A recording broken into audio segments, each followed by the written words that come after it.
Esquire chats with Superman director James Gunn. This is a video that we're gonna show a quick bunch of this. It's like we're gonna go through this. It's about 3 minutes as we, get ready for Superman. And let's take a look at this. A lot of answers here. Okay, we know James Gunn has been a focal point for a lot of the PR for Superman. We'll go through this. It's almost 4 minutes. We'll pause and comment, but I want to share this with everyone. You ready, Alan? Yes. Okay, let's go. I think that we all want to have people in power who have our best interests in mind. Esquire Philippines presents this and chats with James Gunn. How do you make a movie about the greatest superhero, one that doesn't just entertain, but inspires? I'm very aware of the iconography of Superman. I'm aware of what he means, many different things to many different people. The fun in the movie is getting to the bottom of who Superman is as a person in the middle of all that. We kind of see more of Superman's complex personality, the fact that he is his flaws. We see a little bit more. Even though this is a very kind, very good Superman, we see he can be a little bit stubborn. He can be a little bit impulsive in what his actions are. And he has got a really, incredibly complex personality, as does Lois. And so that means their interaction is, triply complex because of this music in the background isn't helping. I know, it's gonna get us killed. It's a little high in the mix. Esquire Philippines, but okay, we're getting some more insight here. Let's continue. So I think it's cool to see. Are you concerned about dropping audiences in the middle of a fully formed world? Because I've screened the movie for so many people and saw that people aren't confused, so I know from fact that it's not confusing, but I think that, we're used to seeing movies with protagonists, and Superman is definitely the protagonist of Superman. And he has his work friends, and then he has his play friends. Now, I don't know if the Justice Gang are his play friends or his work friends, and if the Daily Planet are his work friends or his play friends, but that's the two groups of his friends from different places. And just because they have insignias on their costumes or superpowers doesn't mean they're not like any other supporting character in any movie. I think Oppenheimer has 3 times as many, speaking roles as we do. So it's just, I think people are fine. Is it Oppenheimer or Oppenheimer? He said Oppenheimer. It's okay. Wasn't that a Warner Brothers movie? Yeah. Here we continue here. Yeah. How do superheroes operate in a world of social media and fake news where everything they do can be misrepresented? 69. Well, I think, the thing is you can't concern yourself with the people that are negative. I think that Superman is kind of new to. He's talking about himself, I think. Possibly. Let's continue. Superheroing. He's only been doing it for 3 years. And we learned that occasionally he looks online and he reads what people are saying about him. And because he's only been doing it for 3 years, it probably gets to him a little bit. It gets to him? What do you think? We'll talk about it after. I know. Me? I've been doing this for a long time. It's like you can't let that kind of stuff get to you. And I think that's true of Superman, and I think it's true of me. Well, at least he admits it. That's yeah. There you go. How important is Superman in a world where a person like Lex Luthor can be elected president? Is he president in this movie? What?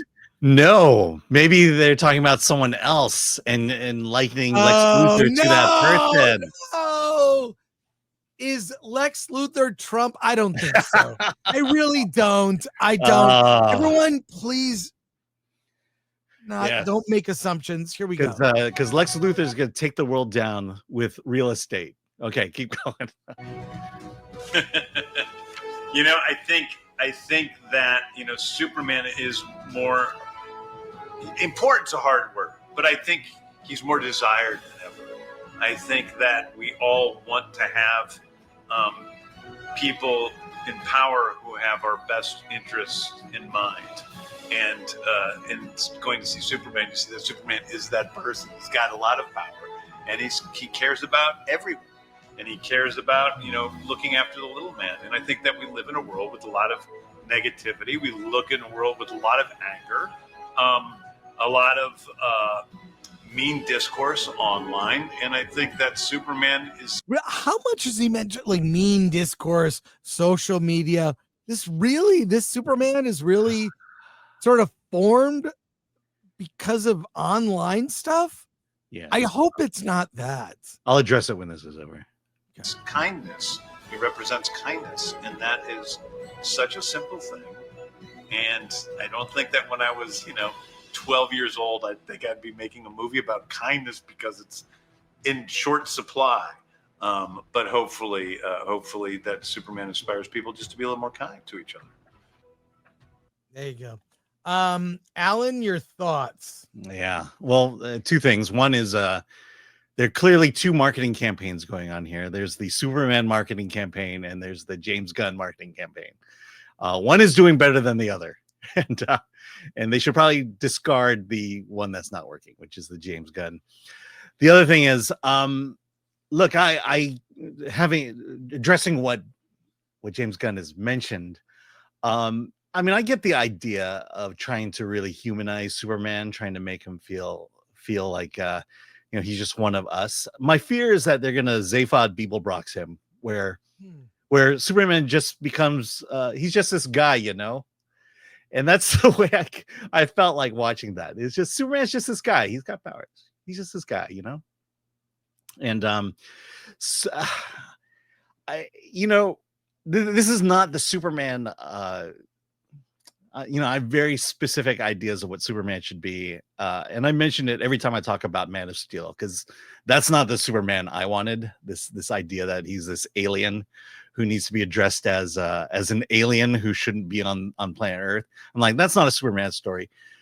I go back to Christopher Reeves. I go back to George Reeves. That's the Superman I remember. Truth, justice, the American way, positivity. A guy we aspire to. I've always felt like Superman is the guy we aspire to be and not the guy who's just like me, but with superpowers. And I'm just not getting that vibe from James Gunn. He's just this guy, I think the best salesperson for this movie is David Cornsweet. I have clips to show of David Cornsweet, and we will get to those.